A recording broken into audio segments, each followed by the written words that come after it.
শতাধিক ব্যক্তিকে গুম ও খুনের মামলায় সাবেক সেনা কর্মকর্তা জিয়াউল হাসানের বিরুদ্ধে দেয়া তৃতীয় সাক্ষী মুন্নি আক্তারকে জেরা করেছে আসামি পক্ষের আইনজীবী। পরবর্তী সাক্ষ্য গ্রহণের জন্য আগামী ২২ এপ্রিল দিন ধার্য করেছে আন্তর্জাতিক অপরাধ ট্রাইব্যুনাল।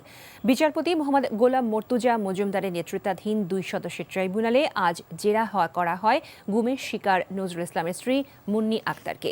নজরুল ইসলাম এলাকায় নুরুল আমিন বলে নিজের পরিচয় দিতেন বলেও জেরায় উঠে আসে। জেরায় আসামি পক্ষের আইনজীবী সাক্ষীকে অসত্য সাক্ষী দিয়েছেন বলে দাবি করেন। এই নুরুল আমিনের সাথে অন্য যারা পার্টনার ছিল তাদের সাথে ওনার একটা ব্যবসায়িক দ্বন্দ্ব ছিল, কনফার্ম করে কিন্তু অপহরণকারীরা ওনাকে ওখান থেকে তুলে নিয়ে গেছে। তার সুরতহাল রিপোর্টে ওনার বক্তব্যের সাথে সেটা মেলে না।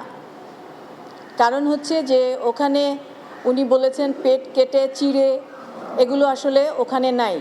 ওই রিপোর্টে আছে যে ওনাকে শ্বাসরোধ করে মারা হয়েছে।